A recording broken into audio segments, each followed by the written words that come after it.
Avni Rrustemi's assassination of Esat Pasha, Toptani is one of the most significant and controversial events in early 20th century Albanian history. The story of why and how he killed Esat Pasha begins with the political tensions in Albania following the country's declaration of independence in 1912. Esat Pasha was a prominent figure in the Albanian political landscape. Initially a supporter of Albanian independence, however, his actions and political alliances soon made him one of the most controversial figures in Albania's struggle for sovereignty. Esat Pasha, who was from a prominent family in the Toptani clan, held key positions in the newly formed Albanian government, including the post of Minister of Interior in the Provisional Government of Albania.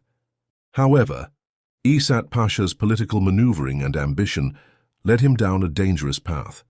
After the assassination of the first Albanian Prime Minister, Ismail Kemali in 1914, Esat Pasha sought to consolidate his power by collaborating with foreign powers, particularly with the Ottoman Empire, and later with the Kingdom of Serbia.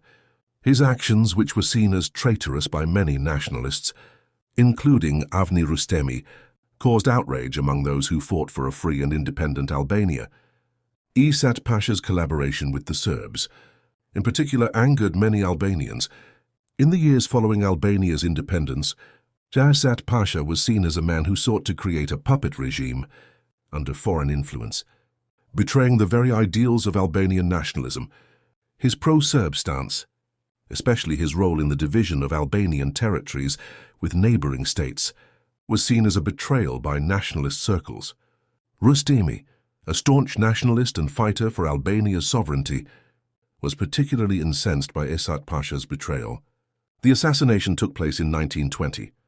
Avni Rrustemi, who was deeply committed to Albanian nationalism and independence, saw Esat Pasha as a traitor who was undermining the country's future.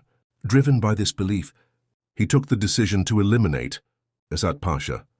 Rrustemi and his fellow nationalists viewed Esat Pasha's death as necessary to protect the integrity and sovereignty of Albania. On June 13, 1920, Avni Rrustemi carried out the assassination of Esat Pasha in the streets of Bucharest, Romania, where Esat Pasha had been living in exile after his failed attempts to seize power in Albania. Esat Pasha was shot by Rrustemi in the heart, effectively ending the life of one of Albania's most controversial figures. The assassination of Esat Pasha had significant consequences for both the Albanian nationalist movement and the political landscape of the region. On the one hand, it cemented Rrustemi's place in Albanian history as a hero for nationalists, who saw him as a symbol of resistance against foreign interference and betrayal. On the other hand, the act also added to the deep divisions in Albanian politics, with some seeing Rrustemi's assassination of Esat Pasha as an unjustifiable act of violence, even if Esat Pasha was seen as a traitor by many. In the years following the assassination, Rrustemi became a martyr for Albanian nationalists, but the event also served to highlight the deep political rifts and challenges that Albania faced in its early years of independence. Despite the admiration Rrustemi received from certain nationalist circles, the assassination remains a point of controversy in Albanian history, illustrating the complex and often violent struggles over power and sovereignty in the newly independent Albanian state.